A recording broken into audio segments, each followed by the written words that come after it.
ਪੰਜਾਬ ਦੇ ਵਿੱਚ ਅਜੀਤ ਅਰੋੜਾ ਦੀ ਮੈਂ ਗੱਲ ਕਰ ਰਿਹਾ। ਅਜੀਤ ਤੋਂ ਤੁਹਾਡੀਆਂ ਚੰਗੀਆਂ ਤੇ ਤੁਹਾਡੀਆਂ ਕਮੀਆਂ ਜਿਹੜੀਆਂ ਅਜੀਤ ਖੁੱਲ੍ਹ ਕੇ ਛਾਪਦਾ ਰਿਹਾ, ਪਰ ਅਜੀਤ ਦੇ ਵਿੱਚ ਜਿਹੜੇ ਸਰਕਾਰੀ ਇਸ਼ਤਿਹਾਰ ਬਿਲਕੁਲ ਬੰਦ ਕਰ ਦਿੱਤੇ ਗਏ ਨੇ, ਬਾਕੀ ਸਾਰੇ ਅਦਾਰਿਆਂ 'ਚ ਕਿ ਮੁੱਖ ਮੰਤਰੀ ਸਾਹਿਬ ਨੇ ਰੋਕਿਆ, ਤੁਹਾਡੇ ਕੋਲ ਅਦਾਰਾ ਪਬਲਿਕ ਰਿਲੇਸ਼ਨ ਦਾ ਨਹੀਂ। ਉਹੀ ਤਾਂ ਸੀਐਮ ਸਾਹਿਬ ਵੱਲੋਂ ਇਹੋ ਜਿਹੇ ਨਾ ਹੋ ਇੰਟਰਫੇਅਰ ਕਰਦੇ ਨੇ, ਨਾ ਇਹੋ ਜਿਹੀ ਕੋਈ ਡਾਇਰੈਕਸ਼ਨਸ ਨੇ।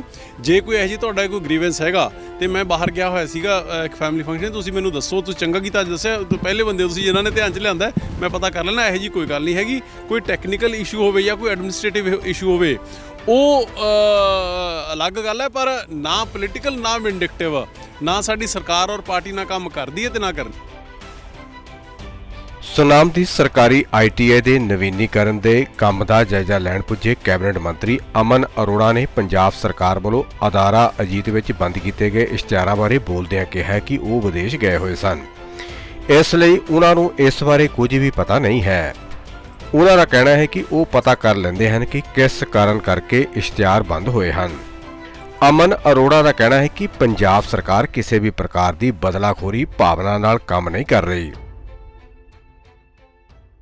ਬਹੁਤ ਖੁਸ਼ੀ ਔਰ ਮਾਣ ਮਹਿਸੂਸ ਹੋ ਰਿਹਾ ਹੈ ਅੱਜ ਕਿ ਸਾਡੇ ਸੁਨਾਮ ਸ਼ਹੀਦ ਊਧਮ ਸਿੰਘ ਜੀਆਂ ਦੇ ਨਾਮ ਦੇ ਉੱਪਰ ਸੁਨਾਮ ਦੀ ITI ਜਿਹੜੀ 62 ਸਾਲ ਪਹਿਲਾਂ ਬਣੀ ਸੀਗੀ ਔਰ ਤਕਰੀਬਨ 850 ਦੇ ਕਰੀਬ ਇੱਥੇ ਬੱਚੇ ਨੇ, ਪਰ ਸਮੇਂ-ਸਮੇਂ ਦੀਆਂ ਸਰਕਾਰਾਂ ਵੱਲੋਂ ਬੇਧਿਆਨੀ ਹੁੰਦੀ ਰਹੀ। ਤੇ ਅੱਜ ਮੈਨੂੰ ਇਸ ਗੱਲ ਦੀ ਖੁਸ਼ੀ ਹੈ ਕਿ ਜਿਸ ਦਿਨ ਦੀ ਭਗਵੰਤ ਮਾਨ ਜੀ ਦੀ ਆਮ ਆਦਮੀ ਪਾਰਟੀ ਦੀ ਸਰਕਾਰ ਬਣੀ ਹੈ, ਕਿਉਂਕਿ ਅਸੀਂ ਇਹ ਮੰਨ ਕੇ ਚੱਲਦੇ ਹਾਂ ਕਿ ਸਭ ਤੋਂ ਵੱਡਾ ਸਰਮਾਇਆ ਬੱਚੇ ਹੁੰਦੇ ਨੇ ਔਰ ਉਹਨਾਂ ਦੀ ਐਜੂਕੇਸ਼ਨ ਹੁੰਦੀ ਹੈ।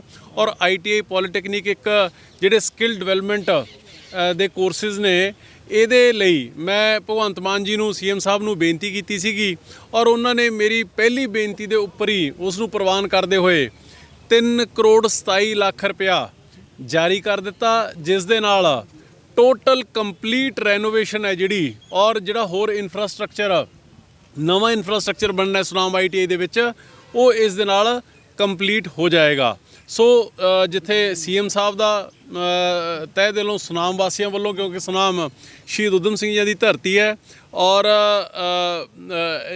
ਇਸ ਪ੍ਰੋਜੈਕਟ ਦੇ ਲਈ ਉਹਨਾਂ ਨੇ ਇਹ ਪੈਸਾ ਸੈਂਕਸ਼ਨ ਕੀਤਾ, ਉਹਦੇ ਲਈ ਕੰਮ ਹੈ ਜਿਹੜਾ ਅੱਜ ਨੀਂਹ ਪੱਥਰ ਰੱਖਿਆ ਔਰ ਕੰਮ ਬੜੀ ਜਲਦੀ ਹੀ ਕੰਪਲੀਟ ਹੋ ਜਾਏਗਾ। ਔਰ ਇਸ ਦੇ ਨਾਲ ਹੀ ਸੁਨਾਮ ITI ਦੇ ਵਿੱਚ ਇਸੇ ਗਰਾਊਂਡ ਦੇ ਵਿੱਚ ਜਿਹੜੀ ਤਕਰੀਬਨ 4-5 ਏਕੜ ਜਗ੍ਹਾ ਵੇਵਰਾਨ ਪਈ ਸੀਗੀ, ਵੇਸਟ ਪਈ ਸੀਗੀ, ਕਿਸੇ ਯੂਟਿਲਾਈਜੇਸ਼ਨ ਦੇ ਵਿੱਚ ਨਹੀਂ ਆ ਰਹੀ ਸੀਗੀ, ਉਹਦੇ ਵਾਸਤੇ ਵੀ ਪਿਛਲੇ ਦਿਨਾਂ ਦੇ ਵਿੱਚ CM ਸਾਹਿਬ ਤਕਰੀਬਨ 2.25 ਕਰੋੜ ਦੀ ਲਾਗਤ ਦੇ ਨਾਲ ਜਿਹੜਾ ਵਿਰਾਨ ਏਰੀਆ ਪਿਆ ਸੀਗਾ, ਉੱਥੇ ਇੱਕ ਸਟੇਡੀਅਮ ਪਲੱਸ ਗਰਾਊਂਡ ਟਰੈਕ ਸਾਰਾ ਸਪੋਰਟਸ ਵਾਸਤੇ ਉਹ ਕੰਮ ਹੈ ਜਿਹੜਾ ਉਹ ਵੀ ਬੜੀ ਜਲਦੀ ਸ਼ੁਰੂ ਹੋ ਜਾਏਗਾ। ਸੋ ਤਕਰੀਬਨ ਇਹ ਮੰਨ ਕੇ ਚੱਲੋ ਕਿ 5.5 ਕਰੋੜ ਦੇ ਕਰੀਬ ਜਿਹੜਾ ਸੁਨਾਮ ਦੀ ITI ਦੇ ਉੱਪਰ ਦੋਨੋਂ ਪ੍ਰੋਜੈਕਟਸ ਦੇ ਉੱਪਰ ਲੱਗ ਰਿਹਾ ਹੈ, ਜਿਸ ਦੇ ਨਾਲ ਜਿਹੜੇ ਇੱਥੇ ਬੱਚੇ ਪੜ੍ਹਦੇ ਨੇ ਉਹਨਾਂ ਨੂੰ ਵੀ ਸਹੂਲਤ ਮਿਲੇਗੀ, ਅਪਲਿਫਟਮੈਂਟ ਹੋਏਗੀ ਸਪੋਰਟਸ ਔਰ ਐਜੂਕੇਸ਼ਨ ਵਾਲੇ ਪਾਸੇ। ਔਰ ਇਹ ਜਿਹੜਾ ਗਰਾਊਂਡ ਹੈ, ਸਟੇਡੀਅਮ ਬਣ ਰਿਹਾ, ਉਹਦੇ ਨਾਲ ਸ਼ਹਿਰ ਦੇ ਲੋਕਾਂ ਨੂੰ ਵੀ ਬਹੁਤ ਵੱਡੀ ਸਹੂਲਤ ਹੋਏਗੀ। ਸੋ ਮੈਂ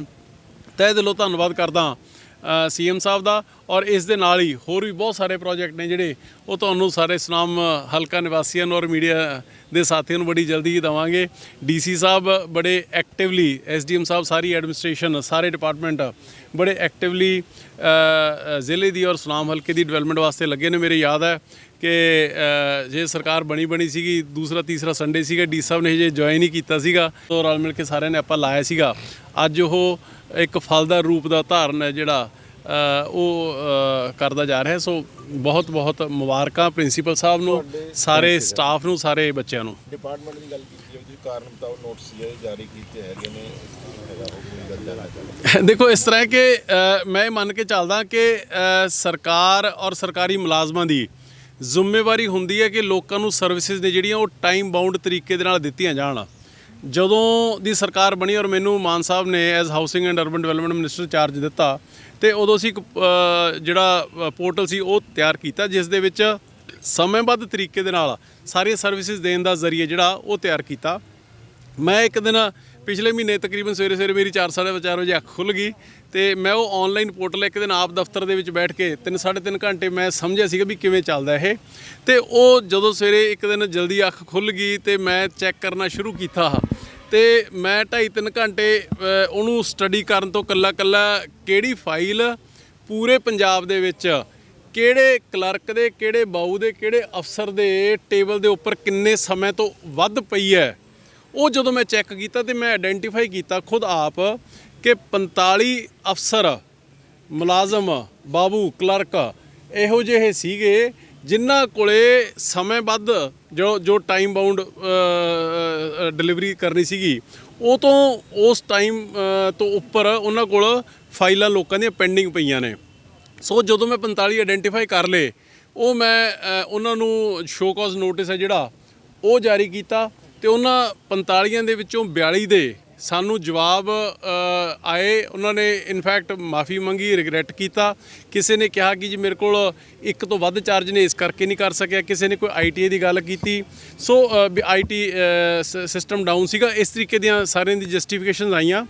3 ਅਫਸਰ ਉਹ ਸੀਗੇ ਜਿਨ੍ਹਾਂ ਦੀ ਸਾਡੇ ਕੋਲ ਕੋਈ ਜਸਟੀਫਿਕੇਸ਼ਨ ਦਾ ਰਿਪਲਾਈ ਹੈ ਜਿਹੜਾ ਉਹ ਨਹੀਂ ਆਇਆ ਹੈਗਾ। ਸੋ ਉਹਨਾਂ ਤਿੰਨਾਂ ਨੂੰ ਜਿਹੜਾ ਅਸੀਂ ਚਾਰਜ ਸ਼ੀਟ ਹੈ ਜਿਹੜਾ ਉਹ ਕਰ ਦਿੱਤਾ ਔਰ 42 ਨੇ ਇਹ ਸਾਨੂੰ ਡਿਪਾਰਟਮੈਂਟ ਨੂੰ ਮੈਨੂੰ ਇਹ ਕਮਿਟ ਕੀਤਾ ਕਿ ਪੂਰੇ ਟਰਾਂਸਪੇਰੈਂਟ ਤਰੀਕੇ ਦੇ ਨਾਲ, ਸਮੇਂਬੱਧ ਤਰੀਕੇ ਦੇ ਨਾਲ ਲੋਕਾਂ ਨੂੰ ਸਰਵਿਸ ਹੈ ਜਿਹੜੀ, ਪੰਜਾਬ ਦੇ ਲੋਕਾਂ ਨੂੰ ਸਰਵਿਸ ਹੈ ਜਿਹੜੀ ਉਹ ਦਿੱਤੀ ਜਾਊਗੀ। ਸੋ ਉਹਨਾਂ ਨੂੰ ਅਸੀਂ ਵਾਰਨਿੰਗ ਦੇ ਕੇ ਅਸੀਂ ਛੱਡ ਦਿੱਤਾ ਤੇ 3 ਨੇ ਜਿਹੜੇ ਉਹ ਚਾਰਜ ਸ਼ੀਟ ਕੀਤੇ ਗਏ ਨੇ। ਮੈਂ ਬੜਾ ਸਪਸ਼ਟ ਆਪਦੇ 3 ਮਹਿਕਮਿਆਂ ਦੇ ਵਿੱਚ ਵੀ, ਕਿਉਂਕਿ CM ਸਾਹਿਬ ਦੀਆਂ ਹਦਾਇਤਾਂ ਨੇ ਜਦੋਂ ਸਰਵਿਸ ਡਿਲੀਵਰੀ ਡਿਲੇ ਹੁੰਦੀ ਹੈ ਤੇ ਇਹਦਾ ਮਤਲਬ ਉੱਥੇ ਕਰਪਟ ਪ੍ਰੈਕਟਿਸ ਸ਼ੁਰੂ ਹੁੰਦੀਆਂ ਨੇ। ਨਾ ਲੋਕਾਂ ਦੀ ਖੱਜਲ ਖੁਆਰੀ, ਨਾ ਕਰਪਟ ਪ੍ਰੈਕਟਿਸਿਸ ਤੇ ਨਾ ਹੀ ਡਿਲੇ ਸਰਵਿਸ ਡਿਲੀਵਰੀ ਦਾ ਕਿਸੇ ਵੀ ਕੋਸਟ ਤੇ ਬਰਦਾਸ਼ਤ ਨਹੀਂ ਕੀਤਾ ਜਾਊਗਾ। ਜੀਰਾ ਫੈਕਟਰੀ ਬਾਰੇ ਮਤਲਬ ਜੋ ਐਕਸ਼ਨ ਹੋਇਆ ਜਿਸ ਤਰ੍ਹਾਂ ਦਾ ਦੇਖੋ ਇਸ ਤਰ੍ਹਾਂ ਹੈ ਕਿ ਤੁਸੀਂ ਪਿਛਲੇ ਕਈ ਮਹੀਨਿਆਂ ਤੋਂ ਦੇਖ ਰਹੇ ਹੋ ਉਹ ਫੈਕਟਰੀ ਜਿਹੜੀ ਪਿਛਲੇ ਕਈ ਸਾਲਾਂ ਤੋਂ ਉੱਥੇ ਚੱਲ ਰਹੀ ਹੈ। ਹੁਣ ਉੱਥੇ ਐਜੀਟੇਸ਼ਨ ਚੱਲ ਰਹੀ ਸੀਗੀ ਕਿ ਜਿਹਨੂੰ ਬੰਦ ਕੀਤਾ ਜਾਵੇ, ਜਦ ਕਿ ਉਹਦੇ ਵਿੱਚ ਉਹਨਾਂ ਕੋਲ ਪੋਲਿਊਸ਼ਨ ਕੰਟਰੋਲ ਬੋਰਡ ਦੀਆਂ ਸਾਰੀਆਂ ਕਲੀਅਰੈਂਸਿਸ ਹੈਗੀਆਂ, ਉਹਨਾਂ ਕੋਲ NGT ਦੀਆਂ ਕਲੀਅਰੈਂਸਿਸ ਹੈਗੀਆਂ ਕਿ ਕਿਸੇ ਤਰੀਕੇ ਦਾ ਉੱਥੇ ਪੋਲਿਊਸ਼ਨ ਨਹੀਂ ਹੁੰਦਾ ਹੈਗਾ। ਹੁਣ ਮੇਰੀ ਤੁਹਾਡੇ ਜ਼ਰੀਏ ਉਹਨਾਂ ਪ੍ਰੋਟੈਸਟਰਸ ਨੂੰ, ਉਹਨਾਂ ਮੇਰੇ ਵੀਰਾਂ ਭੈਣਾਂ ਨੂੰ ਬੇਨਤੀ ਇਹ ਹੈ ਕਿ ਉਹਨਾਂ ਨੇ ਕਿਉਂਕਿ ਇੱਕ ਨਜਾਇਜ਼ ਧਰਨਾ ਉੱਥੇ ਬਿਨਾਂ ਕਿਸੇ ਸਾਇੰਟੀਫਿਕ ਸਟੱਡੀ ਦੇ ਉਹਨਾਂ ਨੇ ਲਾਇਆ ਹੋਇਆ, ਜਿਹਦੀ ਵਜ੍ਹਾ ਕਰਕੇ ਪੰਜਾਬ ਦੇ ਹਾਈ ਕੋਰਟ ਨੇ 5 ਕਰੋੜ ਪਹਿਲਾਂ ਤੇ ਸ਼ਾਇਦ 15 ਕਰੋੜ ਬਾਅਦ ਦੇ ਵਿੱਚ 20 ਕਰੋੜ ਜੁਰਮਾਨਾ ਜਿਹੜਾ ਉਹ ਪੰਜਾਬ ਸਰਕਾਰ ਨੂੰ ਲਾ ਦਿੱਤਾ। ਪੰਜਾਬ ਸਰਕਾਰ ਕੋਲੇ ਕੋਈ ਨੋਟ ਛਾਪਣ ਵਾਲੀ ਮਸ਼ੀਨ ਤਾਂ ਹੈ ਨਹੀਂ, ਅਲਟੀਮੇਟਲੀ ਉਹ 20 ਕਰੋੜ ਦਾ ਬੋਝ ਕੀਤੇ ਹੈ ਉਹ ਆਪਣੇ ਸਾਰੇ ਲੋਕਾਂ ਦੇ ਉੱਪਰ ਪੈਣਾ ਜਿਹੜੇ ਟੈਕਸ ਦੇ ਰਹੇ ਨੇ। ਸੋ ਮੇਰੇ ਕਹਿਣ ਦਾ ਮਤਲਬ ਇਹ ਹੈ ਕਿ ਸਾਇੰਟੀਫਿਕ ਤਰੀਕੇ ਦੇ ਨਾਲ ਜੇ ਉਹ ਪ੍ਰੂਵ ਕਰ ਸਕਦੇ ਨੇ ਕਿ ਉਹ ਇੰਡਸਟਰੀ ਉੱਥੇ ਪੋਲਿਊਸ਼ਨ ਕਰ ਰਹੀ ਹੈ ਤਾਂ ਦੱਸੋ, ਸਰਕਾਰ ਐਕਸ਼ਨ ਲਏਗੀ। ਔਰ ਹਾਈ ਕੋਰਟ ਨੇ ਜਦੋਂ ਉਹਨਾਂ ਨੂੰ ਕਲੀਨ ਚਿਟ ਦੇ ਦਿੱਤੀ, ਹਾਈ ਕੋਰਟ ਦੇ ਆਰਡਰਾਂ ਦੇ ਉੱਪਰ ਇਹ ਕਾਰਵਾਈ ਹੋ। ਸੋ ਮੇਰੀ ਹੱਥ ਬੰਨ੍ਹ ਕੇ ਬੇਨਤੀ ਹੈ ਸਾਰੇ ਪੰਜਾਬ ਵਾਸੀਆਂ ਨੂੰ, ਸਾਰੇ ਪ੍ਰੋਟੈਸਟਰਸ ਨੂੰ ਕਿ ਜੇ ਕੋਈ ਤੁਹਾਡਾ ਜਾਇਜ਼ ਗੱਲ ਹੈ, ਜਾਇਜ਼ ਮੰਗ ਹੈ, ਉਹ ਤੁਸੀਂ ਸਰਕਾਰ ਦੇ ਧਿਆਨ 'ਚ ਲੈ, ਸਰਕਾਰ ਸੁਣ ਕੇ ਉਹਨੂੰ ਹੱਲ ਕਰਨ ਦੇ ਲਈ ਤਿਆਰ ਹੈ।